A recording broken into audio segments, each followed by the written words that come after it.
안녕하세요. 오늘은 우리 민주평화당이 창당한 지 2주 전이 되는 날입니다. 그동안 많은 어려움 속에서 지난 2년간의 활동을 돌아보고 우리 당 대표이신 정동영 대표님께서 기자 간담회를 하는 것으로 창당 2주년 기념식을 진행하고자 합니다. 그럼 지금부터 민주평화당 창당 2주년 기념식을 시작하겠습니다. 먼저 국민 노래가 있겠습니다. 정면에 있는 국기를 향해 주시기 바랍니다. 국기에 대한 경례.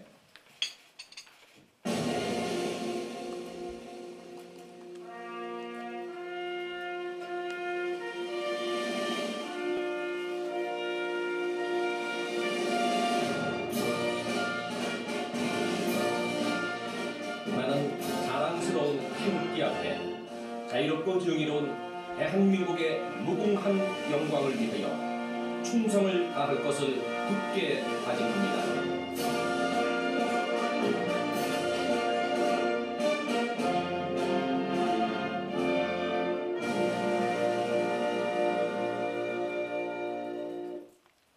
바로 다음은 애국가 제창이 있겠습니다. 애국가는 반주에 맞춰 1절만 부르도록 하겠습니다.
다음은 순국선열과 호국영명 및 먼저 가신 민주열사와 5.18 영명들에 대한 묵념이 있겠습니다.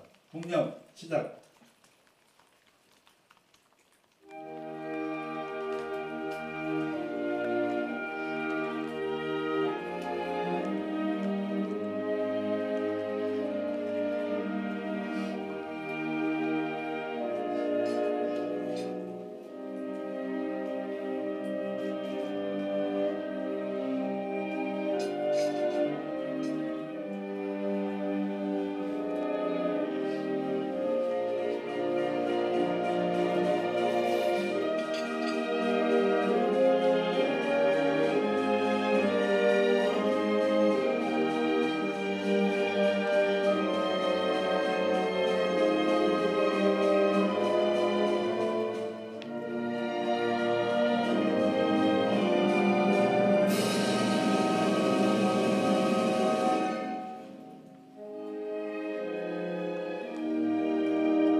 바로 국민회를 마치겠습니다. 모두 자리에 착석해 주시기 바랍니다. 다음은 정동영 대표님으로부터 창당 2주년 기념 인사 말씀이 있겠습니다.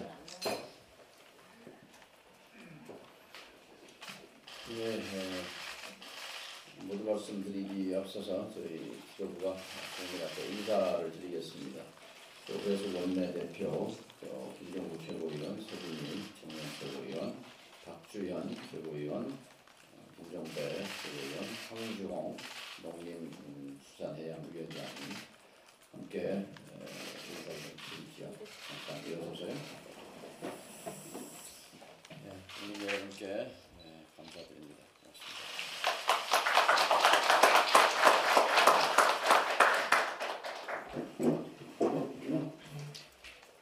고맙습니다. 먼저 신종 코로나 바이러스로 고통과 불안 속에 계신 국민 여러분께 깊은 위로를 드립니다.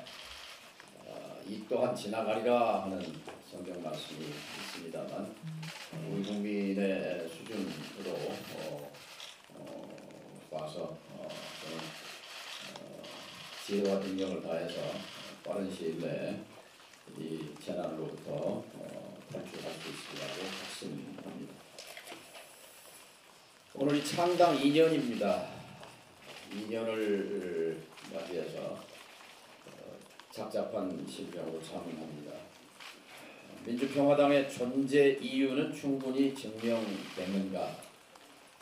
또 오늘 국민들께 어떤 기대와 희망을 제시하는 정당인가를 장문합니다. 저희들의 출발점은 국민의당 보수통합의 저지 그리고 개혁정치 세력으로서의 정체성 유지를 위해 시작되었습니다. 2년이 지난 오늘 시점에서 볼 때 저희들의 선택은 옳았습니다.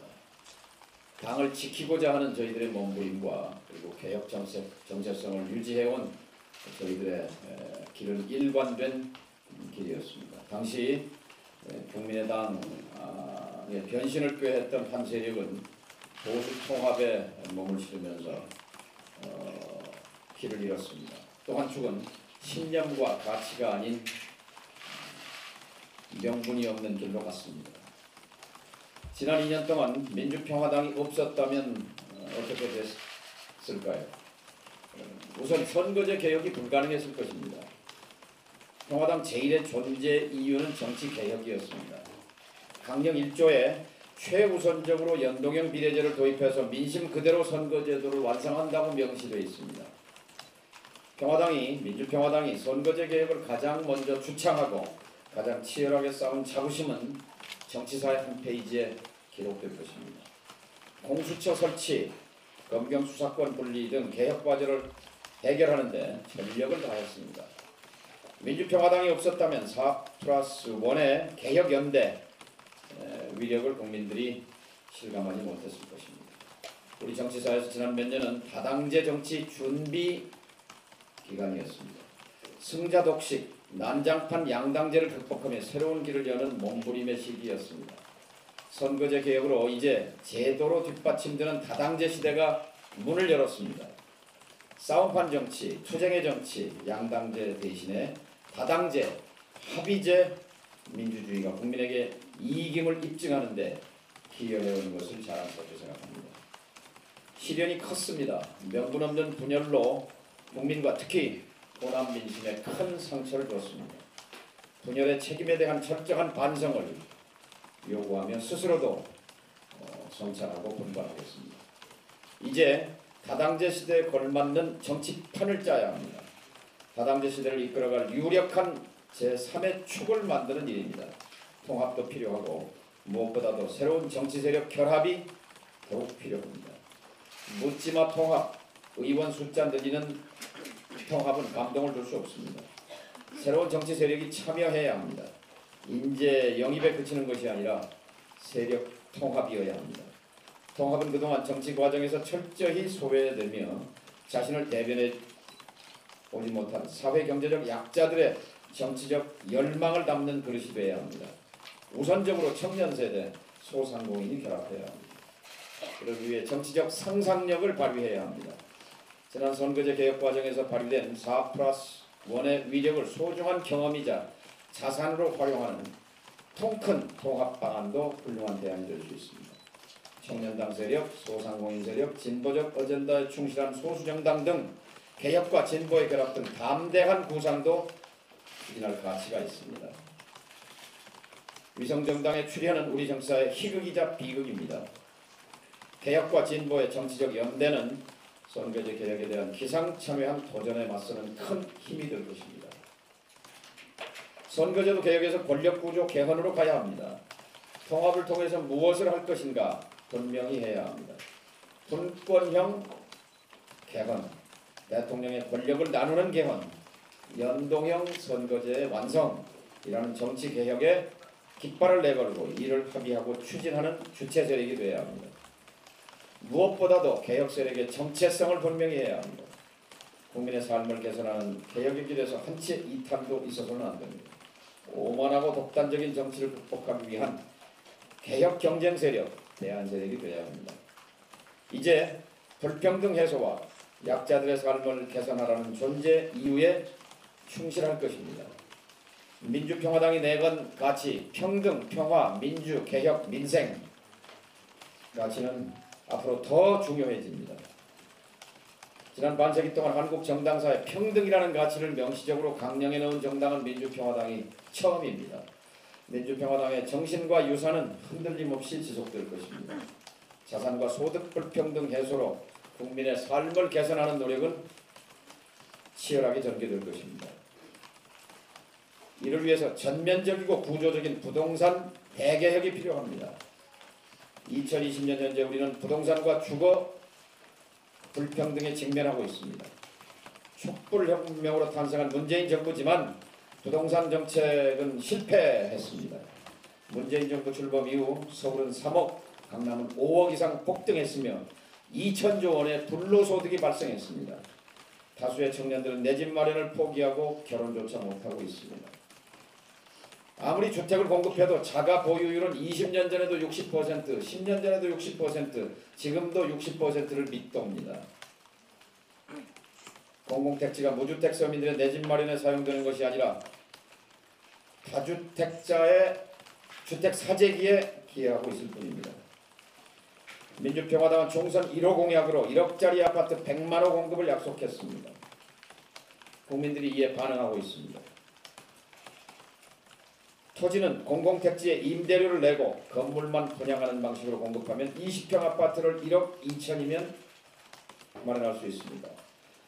매년 국민의 사유지를 강제 수용해서 조성한 택지를 LH공사가 개발해서 민간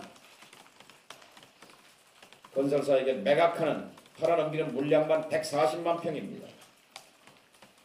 100만 평만 가지면 10만 호를 질 수 있습니다. 10년 동안 10만 호를 1억짜리를 공급하면 이제 주택은 투자의 수단이 아니라 삶의 거처가 될 것입니다. 따라서 공공택지에 무분별한 민간 매각만 중단한다면 토지 임대부 건물 분양 주택을 지을 토지 걱정은 할 필요가 없습니다. 말도 많고 탈도 많은 3기 신도시 36만호 건설 부지도 1억짜리 아파트 100만호 공급으로 전환하면 됩니다. 재원 걱정 없습니다. 공공토지 마련 재원은 해외 부동산 안에 투자를 하는 국민연금, 이 공공택지에 투자하고 그 임대 수입으로 수익률을 안정적으로 보장하는 방안입니다. 이렇게 되면 국민의 재산이 증가합니다. 공공자산 증가, 국민주거 안정에 기여하게 됩니다. 국민연금의 목적과도 일치합니다.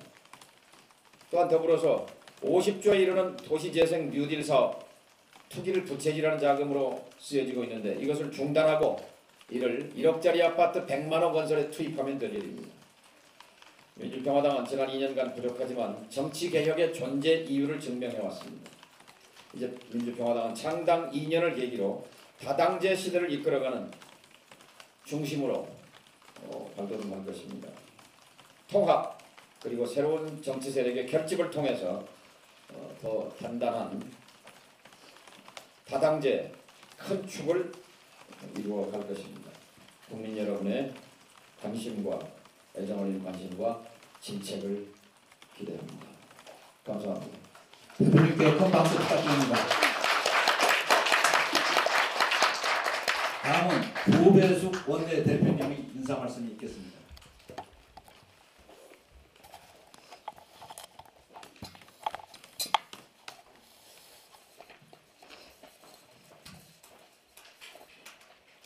네,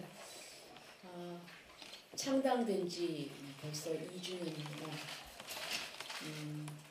저는 창당 때 당대표를 지냈기 때문에 더욱더 오늘이 의미가 깊고 감회가 새롭습니다.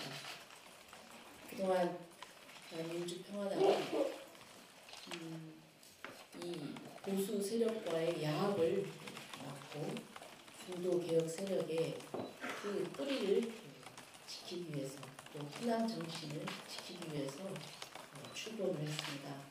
그동안 또 분열의 앞이도 겪었지만 그러나 저희들 꿋꿋하게 처음에 그 창당 정신을 유지하면서 활동을 해왔습니다. 지금 이 순간까지 어려움에도 불구하고 같이 해주신 우리 당원 동지 여러분들께 감사하고 그리고 또 성원해주신 우리 국민 여러분들께도 감사합니다. 앞으로 지금 이제 또 4.15 총선을 앞두고 또 여러 가지 또 상황이 급박하게 전개가 되고 있습니다. 그렇지만 저희들 이 창당했을 때 그 초심을 생각하고 그리고 굳건하게 나가겠다는 말씀을 드립니다. 그리고 또 저희들이 국민 여러분께 말씀드릴 것은 지금 선거제 개혁이 이루어졌습니다. 그런데 이 선거제 개혁에 대해서 제일 강력하게 주창하고 선도적인 역할을 했던 정당은 민주평화당입니다. 그런데 이루어지고 난 뒤에 그것을 기억하시는 분들이 별로 없는데 저희들 이 부분에 대해서는 먼저 주장을 했고 정치권의 동의를 얻어냈고 또 결실을 맺었다. 물론 완벽한 형태의 연동형 비례대표제는 아니지만 그러나 우리나라에서 여태까지 기득권 양당 제도만 배출했던 그런 선거 제도에서 이제 각 분야에서 그 대변되지 못한 소외된 그 세력에 대해서 대변할 수 있는 다당제 그리고 그 연동형 비례의 그 뜻을 우리 선거제도에 반영을 해서 새롭게 선거제도가 개혁된 그 일을 작지만 우리 민주평화당이 해냈다는 것에 대해서 우리 한국 정치에 있어서 큰 일을 했다는 부분에 대한 자부심을 가지고 있습니다. 그리고 앞으로도 저희가 이 부분에 있어서 그런 자부심을 가지고 나가겠다는 말씀을 드리고 그리고 또 저희들이 총선 1호 공약을 발표를 했습니다. 1억 원대 아파트 100만 원 건설이라는 그 100만 원 공급이라는 공약을 저희들이 발표를 했는데 의외로 국민 여러분께서 굉장히 관심을 가지고 그리고 좋은 반응을 보여주시고 계십니다. 앞으로도 우리가 민생을 위해서 정말 필요한 그런 공약들을 계속 개발해서 발표를 할 것입니다. 지켜봐 주시고요. 그리고 또 지금 코로나 바이러스 때문에 국민 여러분께서 이제 어려움을 겪고 계십니다. 이 확산도 문제지만 이것을 방지를 꼭 해야 되겠고 그러나 이것과 관련해서 이 민생 경제가 좀 어려움을 겪고 있습니다. 행사나 이런 집회가 취소가 되어서 관련되는 산업들이 타격을 받고 있습니다. 특히 관광도 그런 타격을 받고 있어서 빨리 이 사태가 진정이 되고 또 거기에 대한 대책도 마련이 돼야 되겠다는 말씀을 드립니다. 언론인 여러분들께서 이렇게 많이 참여해 주시고 관심을 가져주셔서 감사합니다. 이상입니다. 다음은 우리 당 수석 대변인이시고 박주현 피부위원님이 인사 말씀 드리겠습니다. 박수를 하는데 죄송합니다. 박수 한번 부탁드립니다. 죄송합니다. 노배수 원내대표께 큰 박수 부탁드립니다. 중요한 기자간담회가 이어질 것이기 때문에 짧게 말씀드리겠습니다. 첫 번째는 너무나 어려운 여건 속에서 2년간 잘 버텨왔다 이렇게 말하고 싶습니다. 두 번째는 국민의당에 지지를 보내주신 유권자의 뜻을 오롯이 지켜온 정당은 민주평화당이다 이렇게 말씀드리겠습니다. 세 번째는 이제 새로운 출발이다. 선거제 개혁으로 시작된 이런 새로운 정치 지형의 변화를 선도할 수 있는 그런 새로운 세력들과 결합하는 새로운 통합을 반드시 이루어내겠습니다. 그동안 함께 해준 당원 동지 여러분, 그리고 또 관심을 가져주신 언론인 여러분, 그리고 또 성원해주신 국민 여러분께 진심으로 감사드립니다. 이상입니다. 큰 박수 부탁드립니다. 인사 말씀을 모두 바치고 떡 케이크 절단이 있겠습니다. 대표님 원대표 앞으로 나오시죠. 우리 부모님도 앞으로 나오시죠.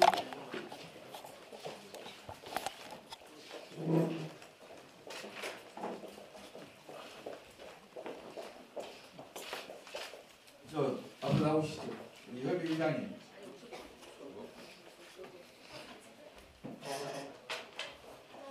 하나 둘 셋 하면 촛불을 끄고 시작해봐. 하나 둘 셋. 큰 박수로 부탁드립니다.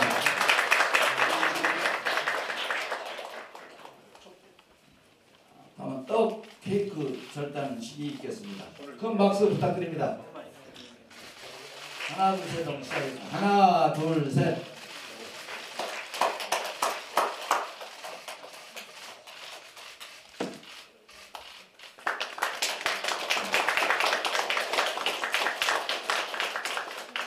다음은 또 케이크 절단이 끝나고 이제 대표님의 기자 간담회가 판단을 시작하겠습니다.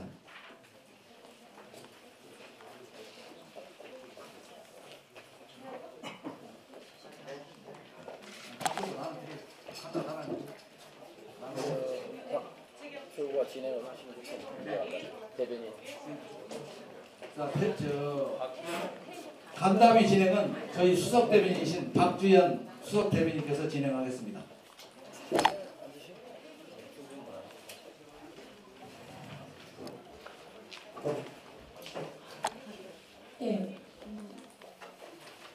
예, 창당 2주년을 맞이해서 또 특히 요즘 총선을 앞두고 통합이 긴박하게 진행되고 있는 상황입니다. 관련해서 기자 여러분들께서 궁금한 사항을 질문하면 당 대표님과 원내 대표님께서 답변을 해주시도록 하겠습니다.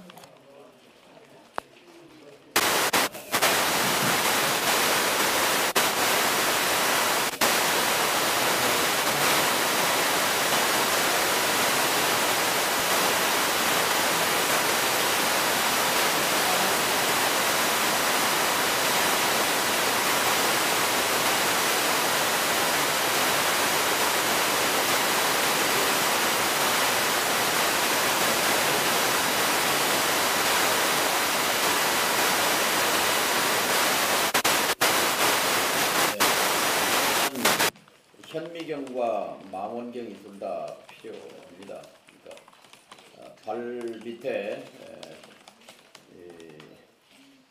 함정이 있는지 또 위험한 땅이 있는지 잘 살펴야 되지만, 그러나 망원경을 가지고 멀리 보는 대국을 조망하는 그런 시야, 눈도 필요합니다. 코앞만 바라보기 때문에 사실은 국민의당을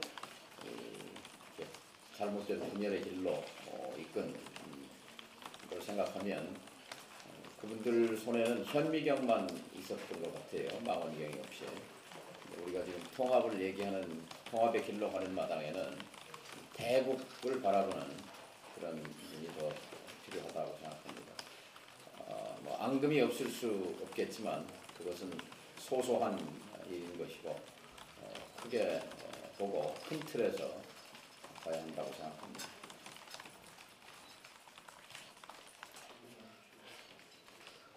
예.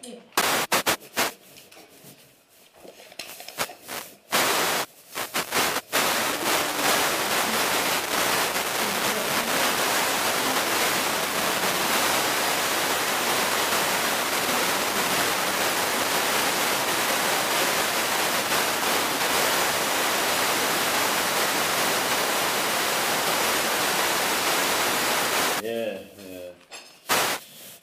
거기에 따라서는 참 그러니까 뭐라고 할까요? 사리에 맞지 않는 그런 측면이 있습니다. 금방 제가 대국을 말씀하셨는데 큰 틀에서 통합을 하고자 하는 진정성을 이해하고자 합니다. 그러니까 민주평화당을 같이 할 때 그 가치와 명분에 동의했었거든요. 그 초심, 그 가치라는 것은 평등, 평화, 민주개혁, 민생이라는 이 5개 기둥에 표현되어 있듯이 그 초심에는 지금도 뭐 같이 하고 있다고 생각하고 그러면서 4+1 과정을 통해서 선거제 개혁을 이루는데 힘을 합친 분들이 대한신당이다 이렇게 평가합니다. 반면에 안철수 전 대표의 경우에는 선거제 개혁에 명백하게 반대했습니다. 그것은 민주평화당의 가치와 반하는 것이고 국민의당의 탄생 기원을 스스로 부정하는 자기 모순이기도 합니다. 다당제를 만들겠다고 하면서 다당제를 제도적으로 뒷받침하는 제도를 반대하는 행태는 철학을 갖고 정치하는 것이 아니라 이익을 쫓아서 정치하는 것이라고밖에 볼 수 없는 것이지요. 뭐 둘을 나눠서 봐야 된다고 생각하고 크게 봐서는 원래 한솥밥을 먹던 식구들이 다시 하게 된다 하는 차원에서 대한신당과의 재통합을 이해합니다. 예, 다음. 안녕하세요. 프리랜스 송희 기자라고 합니다. 방금 대한신당과의 통합을 말씀하시면서 안철수 전 국민의당 대표에 대해서 말씀을 하셨는데요. 아까 조배수 원내대표님도 말씀하셨듯이 국민의당을 오롯이 지킨 것이 평화당이라고 하셨는데 지금 현재 안철수 신당 대표가 안철수 신당 가칭이지만 창당을 하겠다고 하는 것에 대해서 어떻게 생각하시는지 부탁드립니다. 정치는 명분입니다. 노선입니다. 노선. 그러니까 그래서 강령이라는 게 필요하죠. 다른 친목회라든지 산악회나 조폭하고 다른 게 정당이 그 가치를 중심으로 모이잖아요. 소위 안철수 신당의 가치가 무엇인지 또 국민의당의 가치, 국민의당을 창당했을 때의 가치와 어떻게 다른지 왜 국민의당을 깼는지 왜 또 바른미래당은 탈당했는지 뭐 이런 것들이 우선 선행돼야 할 것 같아요. 그래서 아까 4+1 말씀을 드렸는데 4+1을 통해서 선거제 예산안을 처리했고 선거제를 통과시켰고 공수처를 설치했고 검경수사권 분리를 처리했는데 여기에서 떨어져 나간 세력이 안철수 신당 부분입니다. 그러니까 보수 세력과 함께 그를 같이 하는 것이죠. 그런데 바뀐 선거법은 다당제를 제도적으로 뒷받침하고 있습니다. 어떤 정당도 일단 과반수는 불가능한 제도입니다. 이제 정상적인 선거라면 과반수가 불가능한 제도입니다. 그러면 이것은 필시 연정을 불러오게 될 것이고 연정으로 가는 길입니다.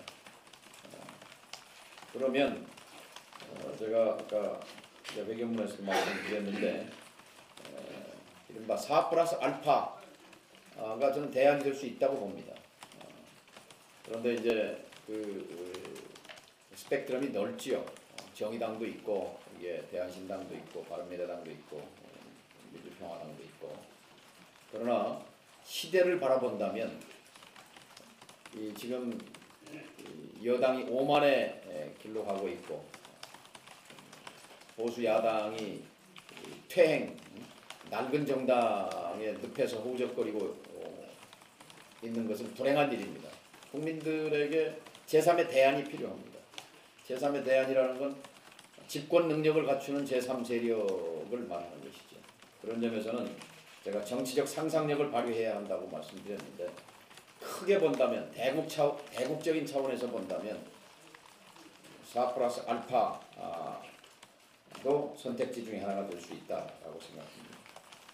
또 현실적으로는 지금 3+알파가 모색이 되고 있는 것이죠. 그런데 거기에 안철수 신당은 궤도를 이탈해서 길을 잃었다 그렇게 이해합니다. 예. 다음. 내가 너무 답을 딱딱하게 한 것 같아. 좀 부드럽게.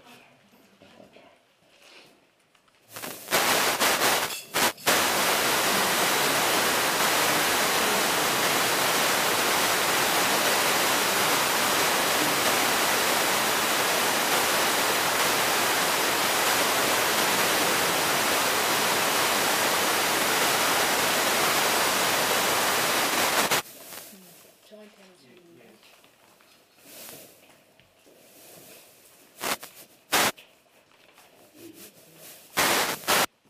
어딘지 모르겠어요.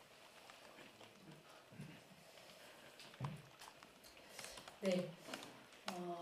뭐 구체적으로 어디를 꼭 집어서 얘기할 수는 없고요. 지금 이제 새롭게 뭐 정치에 관심을 가지고 준비하고 있는 여러 그룹이 있다고 들었습니다. 그리고 그 부분에 있어서는 우리 박주호 수석 대변인께서 청년 그룹과 접촉도 했고요. 그래서 저는 여태까지 이제 우리 정치가 그 양당 거대 양당 체제에서 국민들이 굉장히 실망을 금치 못하고 있습니다. 그리고 또 이 현재의 그 정치 상황에서 새롭게 국민들에게 감동을 주거나 어떤 정치에 대한 흡인력을 이끌어낼 수 있는 그런 부분이 좀 부족하다. 그래서 저는 새롭게 젊은 세대로의 어떤 큰 틀에서의 세대 교체가 필요하다. 그런 뜻으로 말씀을 드렸습니다.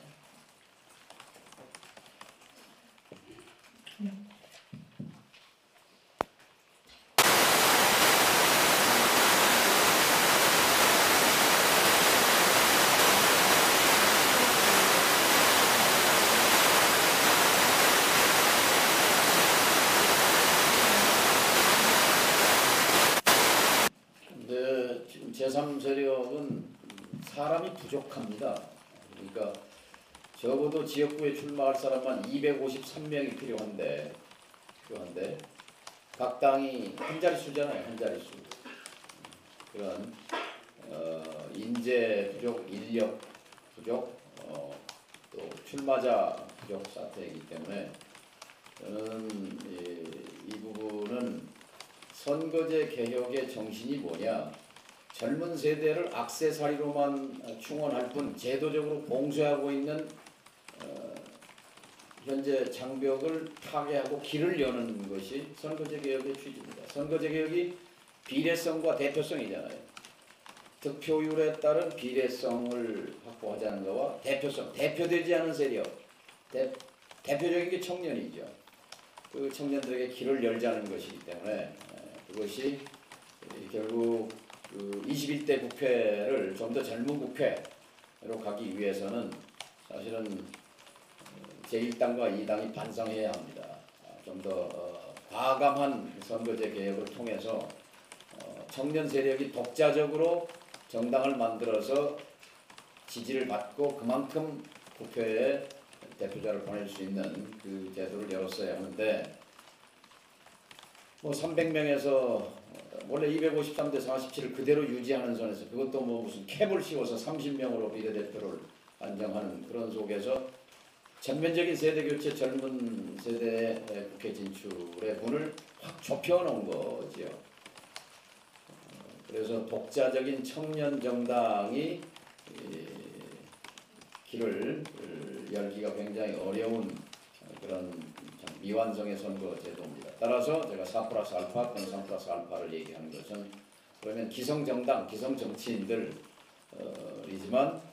어쨌든 청년 세대의 그런 디딤돌로 활용할 전략적 제휴가 가능하겠다. 그러니까 단계적으로 우리도 덴마크나 네덜란드나 스웨덴이나 이런 것처럼, 이런 의회처럼 100명 중에 40명 정도를 청년 20, 30대가 채우는 그런 젊은 국회로 가려면 단계적으로 21대 국회에는 기존 정당과의 전략적 제휴를 통해서 이 벽을 넘는 길이 유효하다, 이런 생각입니다.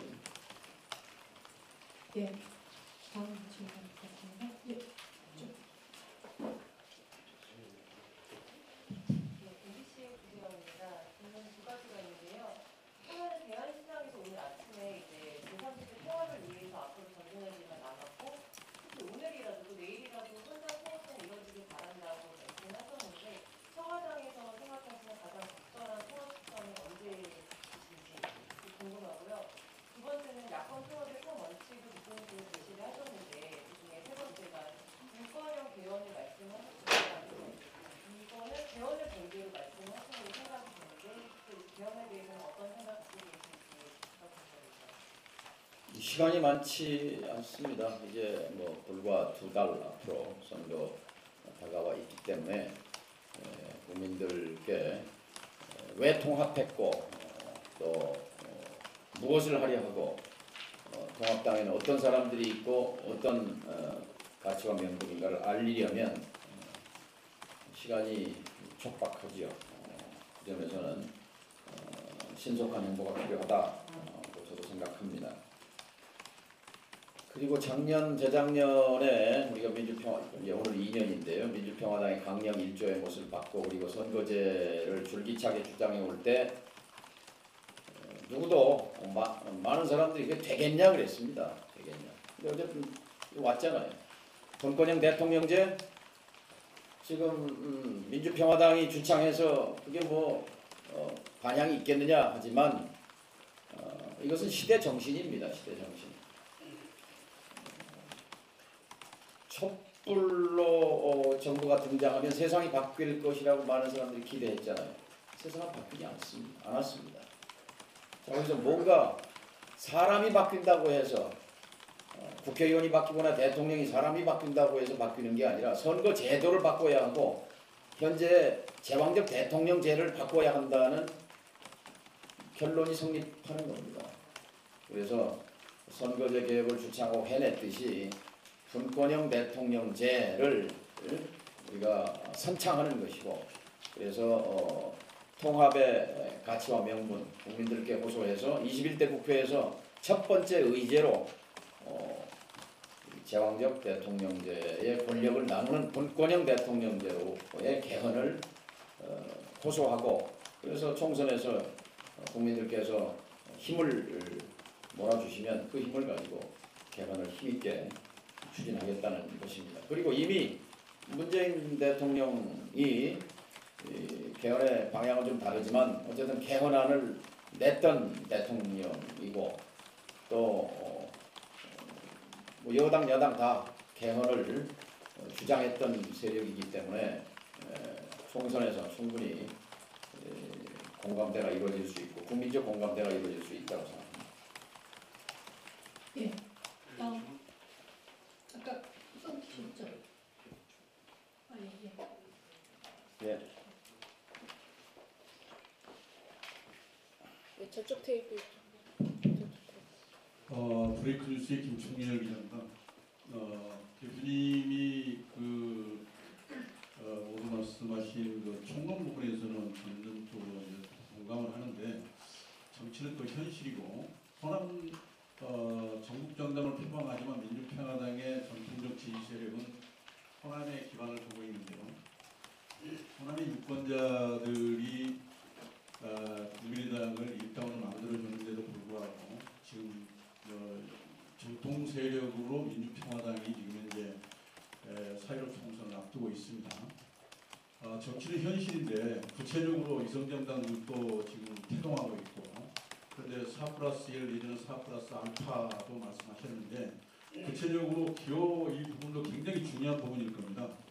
그런데 창당 2주년에 청년 세력과 소상공인 세력과 또 제1호 공약인 100만호 1억짜리 100만호 하는데 경실련 이런 주축 세력 기반을 잡고 있는 주축 세력들의 얼굴이 좀 안 보이는 부분에 대해서는 좀 아쉬움이 있지 않나 이런 생각이 들어가고 구체적으로 주체 세력이 통합을 하는 데 있어서도 자당 내의 지지 세력들이 힘이 받쳐줬을 때 보수 세력으로 가는 바른미래당이 아닌 그 세력과 대한신당과의 어떤 힘의 역학 관계에서 좀 더 유리한 고지를 점령하지 않을까 이런 생각이 드는데 거기에 대한 구체적 대안은 어떤 것인지 말씀 듣고 싶습니다. 기호를 말씀하시니까 우리 국민의 수준이 이제 기호에 그렇게 좌우되진 않지만 어쨌든 세력으로서 3+알파, 4+알파는 정말 지각 변동을 일으킬 그런 세력이 대안이 될 것이고 3+알파가 되면 기호 3번이 될 것입니다. 그러면 호남을 얘기하셨으니까 호남의 유권자 입장에서는 행복한 선택지를 갖게 되는 겁니다. 1번이냐 3번이냐를 선택할 수 있게 되는 거지요. 그리고 4년 전에 호남의 유권자들은 진보그룹, 개혁그룹 내 대안으로서 국민의당을 만들어줬던 것이지요. 그러니까 그것을 분열시킨 것은 그래서 이제 호남의 민심이 차갑게 돌아선 것이고 다시 결국 이제 3+알파를 통해서 호남 민심이 이것을 대안 1번 아니면 3번으로서의 대안으로 인정하게 된다면 사실 민주주의는 견제와 균형인데 한 지역에서의 독점, 독식보다는 훨씬 지역 정치를, 호남 정치를 위해서도 바람직한 일이고 또 전국 정치, 중앙 정치를 위해서도 그것은 바람직한 일이라고 생각합니다. 그리고 아까 말씀한 청년 소상공인재력 부분은 3당 플러스 알파 통합 과정에서 아마 합류가 이루어지기를 기대합니다. 예, 아까 질문. 대표님, 저 데일리안의 이유림 기자입니다. 통합신당이 마련이 되면은 지도체제 관련된 문제도 이야기가 나올 것 같은데요. 손 대표님께서는 통합신당 대표직을 맡지 않겠다라고 말씀을 하셨습니다. 혹시 대표님께서는 좀 어떤 입장이신지 궁금합니다. 네, 새로운 3당 플러스 알파에서는 새로운 지도체제가 당연히 모색돼야 되겠죠. 그런데 이 지도체제라는 것보다는 사실은 선거 체제죠. 이미 다른 당들은 선대위가 이미 발족 단계에 들어갔는데, 그러니까 또 3+알파 당의 운명도 선거 결과에 좌우되는 것이기 때문에 선거 체제를 만드는 것이 저는 통합당의 선결 과제라고 생각합니다. 예, 다음 질문하시죠. 예. MBN의 선한 마이크, 기자라고 마이크. 합니다.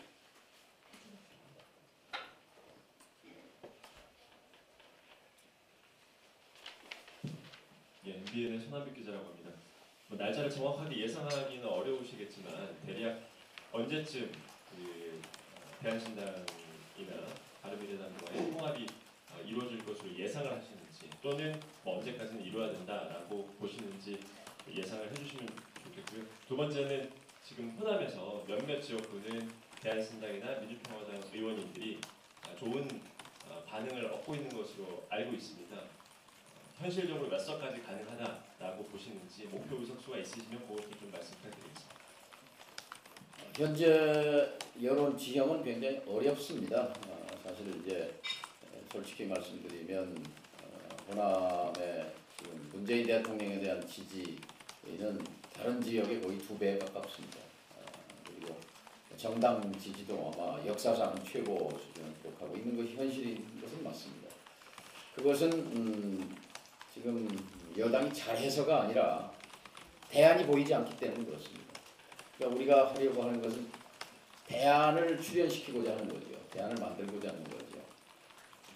3+알파가 출현한다면 지형도 바뀌게 되리라 이렇게 생각하고요. 그다음에 언제쯤이라는 것을 못 박을 수는 없습니다만 아무튼 다양한 채널로 다양한 대화가 활발하게 이루어지고 있다 이런 것을 말씀드릴 수 있겠습니다. 예, 다음 질문.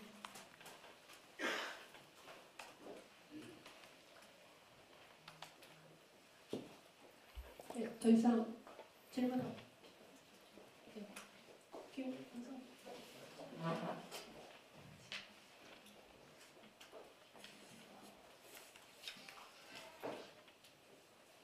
네, 안녕하세요. 뉴스원의 김진입니다. 지금 바른미래당, 대한신당, 평화당 이렇게 통합을 하시려면 사실 뭐 어떤 형식으로 통합을 하실지에 대해서도 좀 이야기가 나왔는지 궁금한데요. 일단 다른 당 이야기긴 하지만 바른미래당 같은 경우는 지금 비례대표 의원님들 문제도 있고 해서 당원이라던가 당내 일정 이상의 지지를 받아야 하는 걸로 알고 있는데 혹시 그런 형식적인 문제에 있어서 어떤 이야기나 뭐 대안이 오갔는지 궁금합니다. 저기 우리 정치사를 보면은 분당, 합당 뭐 여러 과정이 있었는데 실무적인 건 별로 문제가 되지 않습니다. 그래서 우선 지금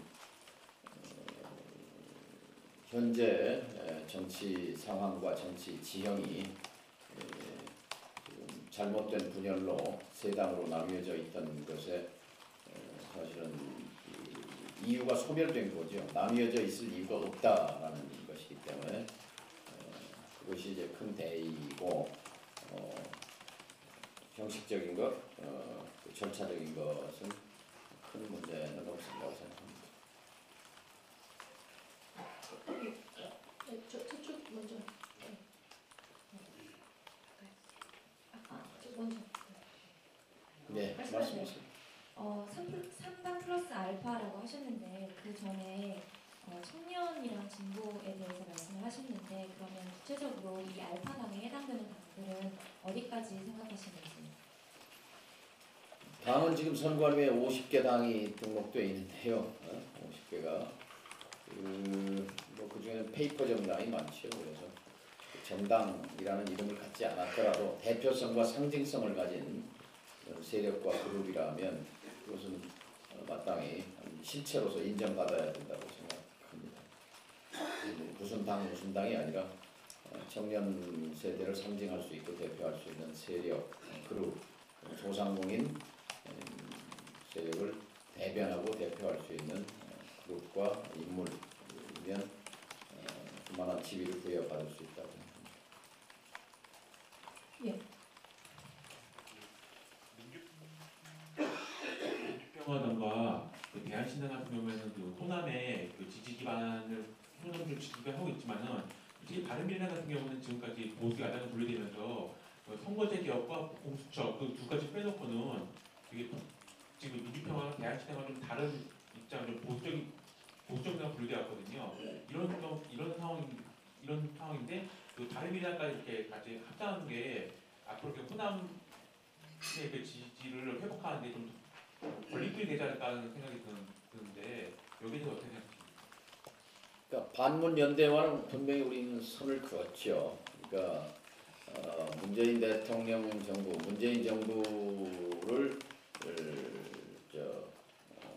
타도하겠다 뭐는 그런 야당이 있는 것이고 또 거기에 동조하는 세력이 있지요. 그거 관련해서 저희는 분명하게 선을 그었다고 생각합니다. 그러니까 바른미래당도 유승민 의원 그룹이 있을 때와 유승민 의원 그룹이 이제 다른 당으로 쪼개져서 나간 이유는 또 다르다고 보고 또 그 속에서 안철수 전 대표가 이제 또 한 당에서 나간 이후에 바른미래당은 원래 국민의당 또는 민주평화당 과 비슷한 위치로 돌아와 있기 때문에 크게 정책 노선에 있어서 부조화는 없으리라고 생각합니다. 예, 이제 마지막으로 한 분, 두 분만 받도록 하겠습니다. 네. 예, 없으신가요? 예, 그러면 질문은 이상 마치고 마무리 발언을 대표님께서 해주시겠습니다. 예, 가습기 살균제 피해자 대표인 최준영 어머니께서 저 뒤에 계신데 중요한 말씀을 해주셨어요. 당의 크기는 앞으로 잠깐 오시죠. 당이 크고 작고 사이즈는 문제가 아니다. 국민에게 가슴 아파하고 눈물 흘리는 국민이 있을 때 누가 그 옆에 있었는가 하는 것이 우리에게는 중요하다. 그래서 민주평화당이 입당을 하셨고 그리고 또 봉사를 해주고 계십니다. 마찬가지로 이 선거의 이제 광풍이라고 할까요? 몰아닥치는 속에서 각 당은 이기기 위해서 이기는 것만이 정의라고 생각합니다. 도대체 이겨서 뭐 할 거냐 하는 거에 대한 대답을 제시하는 정당은 감히 말씀드립니다만 민주평화당입니다.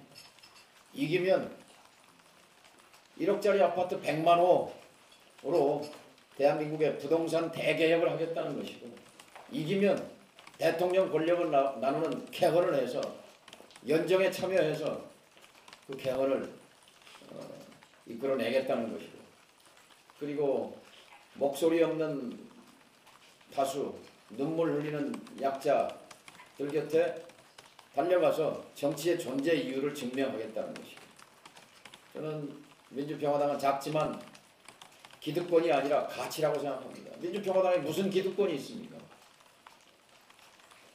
저희가 자부하는 것은 그래도 지난 4년 동안 흔들림 없이 일관되게 뚜벅뚜벅 걸어왔다는 것입니다. 우리에게 죄가 있다면 국민의당을 깨지 않도록 깨지 말라고 국민의당 지키기 운동본부를 통해서 몸부림을 쳤건만 그걸 지키지 못한 책임이 있는 것이고 민주평화당을 만들어서